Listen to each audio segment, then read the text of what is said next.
औज़ुबिल्लाहि मिनश्शैतानिर्रजीम बिस्मिल्लाहिर्रहमानिर्रहीम। अस्सलामु अलैकुम नाज़रीन। कुरान करीम को समझ कर पढ़ने का जो सिलसिला हमने शुरू किया हुआ है, उस सिलसिले में हम आज तिलावत करेंगे कुरान करीम की दूसरी सूरा, दैट इज़ सूरतुल बकरा की आयत नंबर 4। इसमें सब्जेक्ट जो है वो कंटिन्यू रहेगा। आयत नंबर 2 से शुरू हो गई थी उन लोगों की डिटेल जिसके लिए कुरान करीम में हिदायत रखी गई है। आदमी में ऐसी क्या क्या क्वालिटीज़ होनी चाहिए, क्या खसूसियात होनी चाहिए कि जिनके होने पर ही मुनसर है कि वो कुरान से हिदायत हासिल कर सकता है।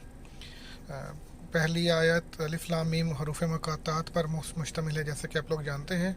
दूसरी आयत से ही शुरू हो गई थी कि ये वो किताब है जिसमें कोई शक नहीं और ये हिदायत है मुत्तकीन के लिए, हुदल लिल मुत्तकीन।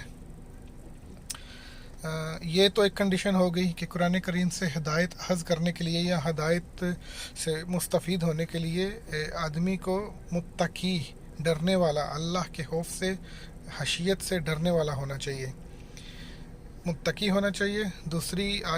तीसरी आयत में फरमाया गया वो लोग अल्लज़ीना युमिनूना बिल गैबि व युकीमूनस सलाता, और वो लोग जो गैब पर ईमान लाते हैं, नमाज कायम करते हैं, व मिम्मा रज़क़नाहुम युनफ़िकून, और जो हमारे दिए हुए में से खर्च करते हैं। तो तीन खसूसियात हो गई। वो मुत्तकी होंगे, वो गैब पर ईमान लाएंगे, नमाज कायम करेंगे और हमारे दिए हुए में से खर्च करेंगे। 4 खसूसियात हो गई।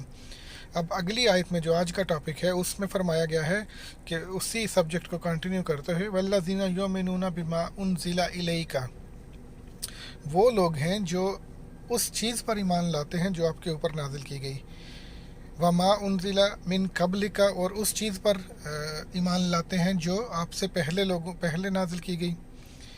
मतलब ये है कि जो लोग कुरान पर ईमान लाते हैं और जो लोग कुरान से पहले नाजिल की गई किताबों यानी तौरात और इंजील और ज़बूर और दूसरे सहाइफ पर ईमान लाते हैं। और आखिरी चीज़ इस आयत में फरमा रहे हैं कि वबिल आखिरत हुम योकिनून, और आखिरत पर, यौम आखिरत पर, यौम जज़ा और सज़ा पर, दोबारा उठाए जाने पर, सवाल जवाब करने पर, जन्नत और दोज़ख पर कामिल यकीन रखते हैं। तो इन खसूसियात के हामिल जो लोग हैं वही असल में वो लोग हैं जो कुरान से फ़ायदा उठा सकते हैं, कुरान से हिदायत ले सकते हैं।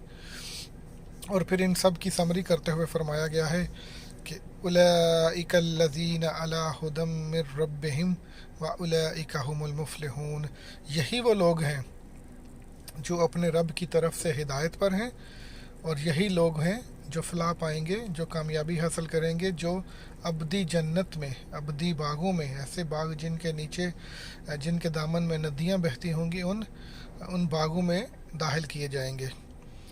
उलाइका अला हुदम, यही लोग हैं हिदायत के ऊपर, मिन रब्बिहिम, अपने रब की तरफ से, व उलाइका हुमुल मुफ़्लिहून, और यही लोग हैं जो कि कामयाब होने वाले हैं।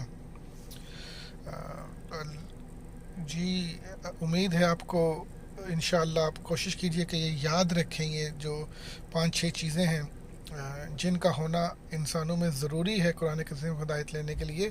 और फिर जब ये चीज़ें हों और फिर भी आप कुरान करीम से रुजू ना करें तो हिदायत फिर भी मुश्किल है। ये सारी चीज़ें अपने आप में पैदा करें और फिर कुरान करीम से रुजू भी करें और हिदायत के लिए, अपनी हिदायत के लिए, हमारी हिदायत के लिए और पूरे इंसानियत की हिदायत के लिए दुआ भी करें और अमली कोशिश भी करें। इंशाअल्लाह ताला अगली आयत के साथ, अगले किसी सबक के साथ आपसे फिर मिलेंगे। अस्सलामु अलैकुम व रहमतुल्लाहि व बरकातुहू।